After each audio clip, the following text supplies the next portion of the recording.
Hi friends, welcome to Renuka Malathi சமையல். நாங்கள் இன்றைக்கி எக் கேப்சிகான் பண்ண போகிறோம். வாங்க எப்படி செய்யுதுன்னு போய் பார்க்கலாம் வீடியோக்குள்ளே. ஹாய் ஃப்ரெண்ட்ஸ், எக் கேப்சிகான் செய்ய நம்ம முதல்ல எக் எடுத்துக்கலாம். நாங்கள் 5 எக்கு உடச்சி வச்சுருக்கோம் இந்த மாதிரி. இப்போ தேவையான உப்பும் மிளகுத்தூளும் அத்தை போட போகிறாங்க. அரை ஸ்பூன் மிளகுத்தூள் சும்மா கொஞ்சமாக இதை நல்லா பீட் பண்ணிக்கலாம்.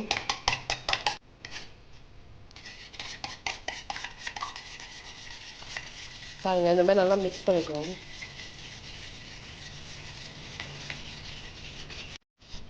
இந்த மாதிரி நல்லா மிக்ஸ் பண்ணியாச்சு. நம்ம இந்த மாதிரி தண்ணி வச்சு இட்லி குண்டால இது உள்ளே வச்சு நம்ம வேக வைக்கலாம்.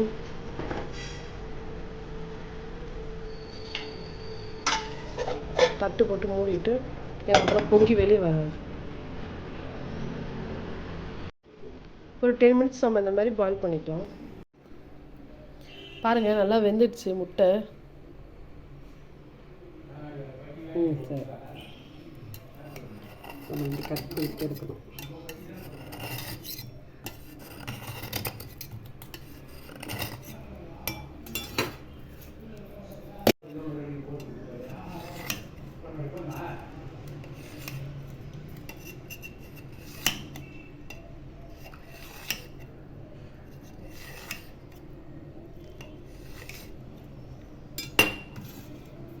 இது கட் பண்ணியாச்சு.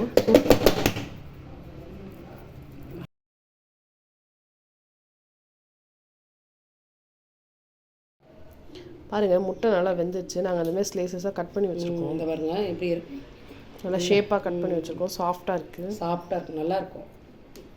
இது எப்படி செய்யறதுக்கு காட்டுறது இருக்கும். வாங்க நம்ம எப்படி செய்யறதுன்னு வீடியோக்குள்ளே போய் பார்க்கலாம். நம்ம இது ஒரு கால் ஸ்பூன் உப்பு எடுத்துக்கோம். அரிசி மாவு 2 டேபிள் ஸ்பூன் அரிசி மாவு,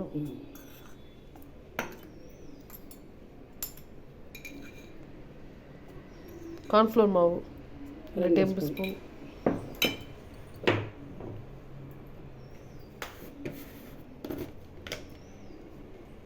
கொஞ்சம் போல் மஞ்சள் பொடி,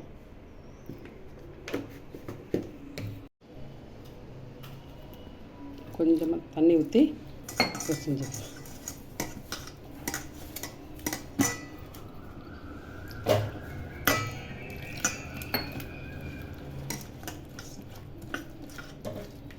இப்போ இதெல்லாம் நல்லா மிக்ஸ் பண்ணிக்கலாம்.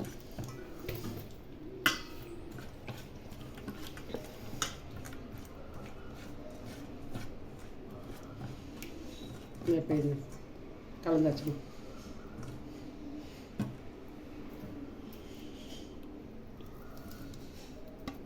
இப்போ நம்ம கட் பண்ணி வச்சுருக்க முட்டையை இதில் ஆட் பண்ணிக்கலாம்.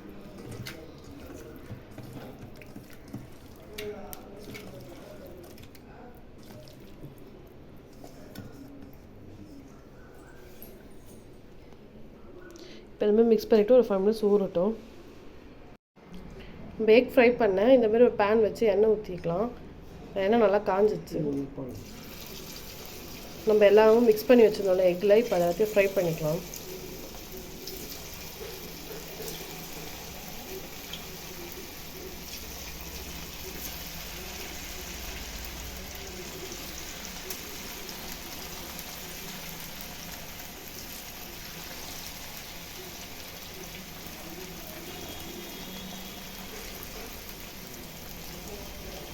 பார்க்கறதுக்கு பன்னீர் போல இருக்குங்களா? ஷேப் அதை மாதிரி இருக்குது. பன்னீர் ஃப்ரை பண்ணுற மாதிரி. ஒரு நாளைக்கு பன்னீரோட செய்யலாம்.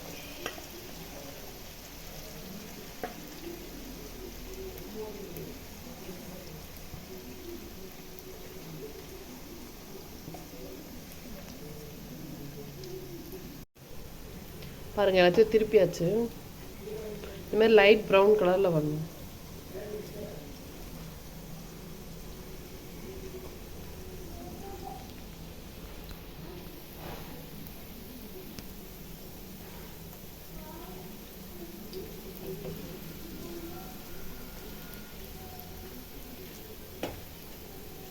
இதை சும்மா கூட பிடிச்சி வச்சு கூட சாப்பிட்லாம். பசங்களுக்கெல்லாம் கொடுக்கலாம் ஈவினிங் டைமில். இந்த மாதிரி கூட பண்ணி கொடுக்கலாம். பாருங்கள் எண்ணெயில் நல்லா வெந்தோடனே எவ்வளோ ஃப்ளஃபியாக வருதுன்ட்டு, நல்லா பஃப்னு எழும்பி வருது.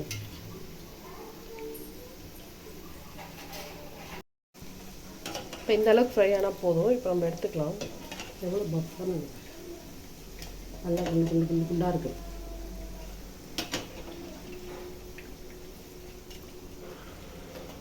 அது இந்த டைமில் குழந்தைங்களுக்கு இதுமாரி பொரிச்சு கொடுத்தா சாப்பிடுவாங்க.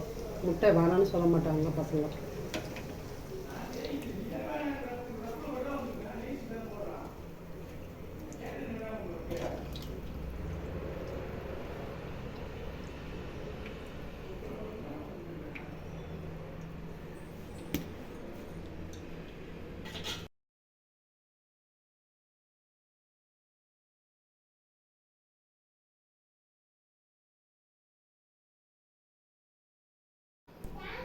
ஹாய் ஃப்ரெண்ட்ஸ், இப்போ செமி கிரேவி செய்ய நம்ம ஒரு பேன் வச்சுருக்கோம். இப்போ எண்ணெய் ஊற்றி காய வச்சுருக்கோம். சோம்பு ஆட் பண்ணிக்கலாம்.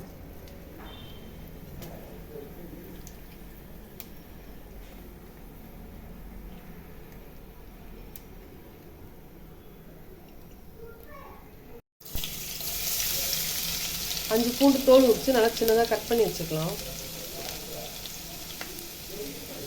இஞ்சி கொஞ்சமாக தோல் சீவி கட் பண்ணி வச்சுக்கலாம்.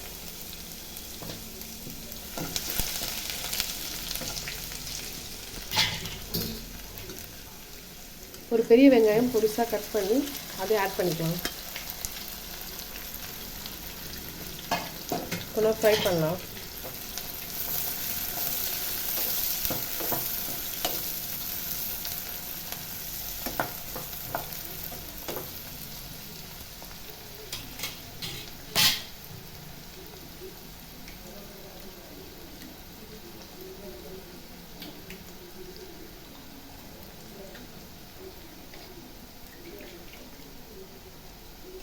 என்ன சொல்கிறா இதுக்கு? கருவேப்பிலை ஆட் பண்ணிக்கலாம்.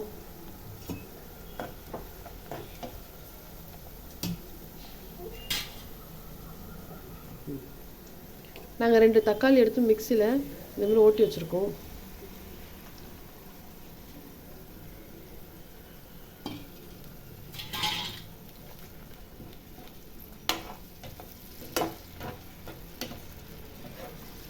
வெங்காயம் வந்து ரொம்ப வதங்கக்கூடாது. இந்த அளவுக்கு வதங்கினா போதும். கொஞ்சம் வதங்கினா போதும். அரை தக்காளி வதங்கினா போதும்.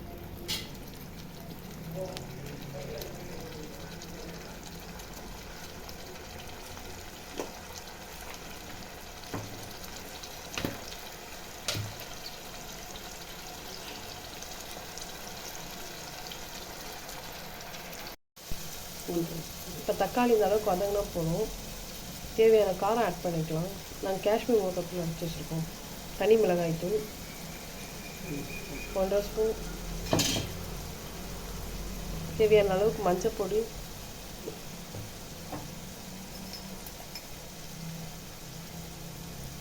சீரகத்தூள் ஆட் பண்ணுறோம் 1 டேபிள் ஸ்பூன்.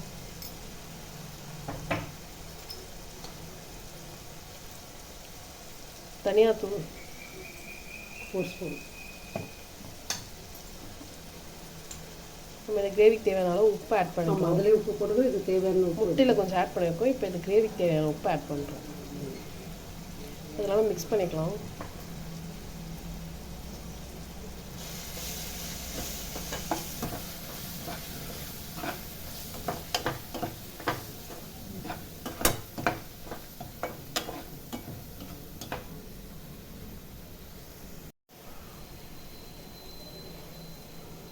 நாங்கள் கேப்சிகான் ஒன்று எடுத்து இந்த மாதிரி கட் பண்ணிக்கணும். கட் பண்ணி நைஸாக கட் பண்ணி இதில் ஆட் பண்ணிக்கலாம்.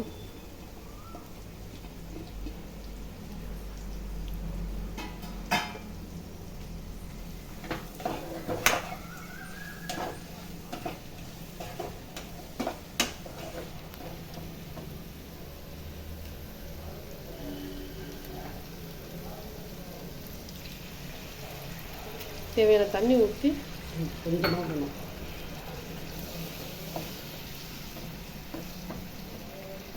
செமி கேவுன்றதால ரொம்ப தண்ணிலாம் ஊற்ற வேண்டாம், கொஞ்சமாக ஊற்றினா போதும்.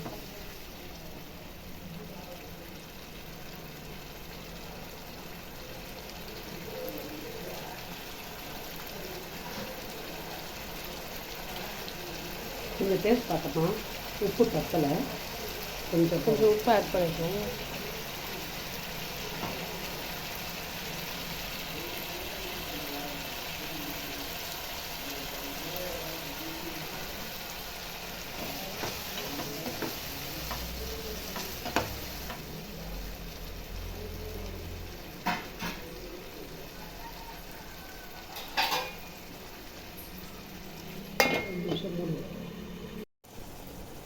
இப்போ நாங்கள் கொஞ்சம் சோயா சாஸ் ஆட் பண்ணிக்கிறோம். இது செமி கிரேவின்றதால கொஞ்சம் ரெஸ்டாரண்ட் ஸ்டைலில் இருக்க டேஸ்ட் வரும் உங்களுக்கு.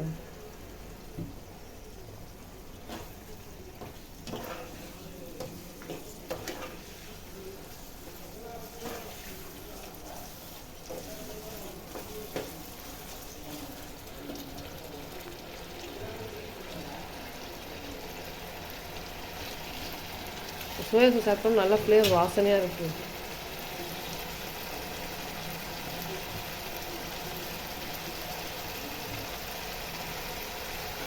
சொல்லாமல் நம்ம எக்கை ஃப்ரை பண்ணி வச்சுக்கோ. இப்போ நம்ம அதை ஆட் பண்ணிக்கலாம்.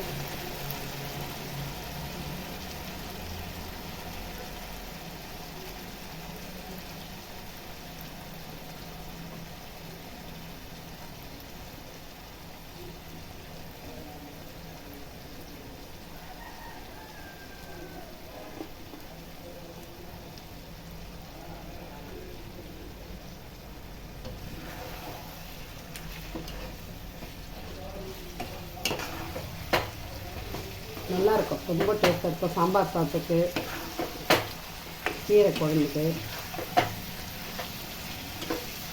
ஒரு தக்காளி சட்னி சாதத்துக்கு, லெமன் சாதத்துக்கு, புளி சாதத்துக்கெல்லாம் நல்லாயிருக்கும். இந்த கிரேவியில் சப்பாத்திக்கு, இட்லிக்கு, தோசைக்கு, அந்த மாதிரி ஐட்டத்துக்கு எல்லாத்துக்குமே நல்லாயிருக்கும். எல்லாம் சப்பாத்திக்கெலாம் ரொம்ப நல்லாயிருக்கும்.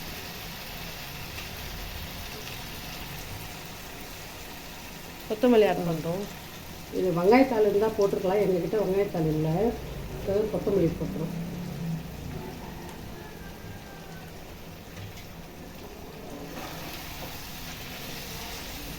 அவ்வளோதான் இருக்கணும்.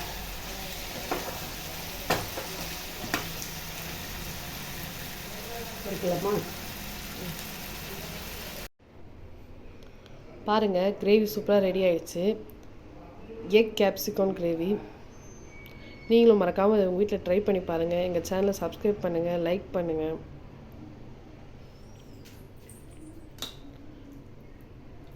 இந்த கிரேவியை நம்ம டிஃபன் ஐட்டம் சப்பாத்தி, பூரி, தோசை அந்த மாதிரி சைடிஷாக வச்சுக்கலாம். சாம்பார் சாதம் அந்த மாதிரிக்கும் சாப்பிட்லாம். நல்லாயிருக்கும். எல்லா காம்பினேஷனுக்குமே செட் ஆகும். ரொம்ப சப்பாத்திக்கு ரொம்ப நல்லாயிருக்கும், பரோட்டாவுக்கு நல்லாயிருக்கும், தோசை கூட நல்லாயிருக்கும். சின்னவங்கலேருந்து பெரிய பசங்க வரைக்கும் எல்லாருமே விரும்பி சாப்பிடுவாங்க.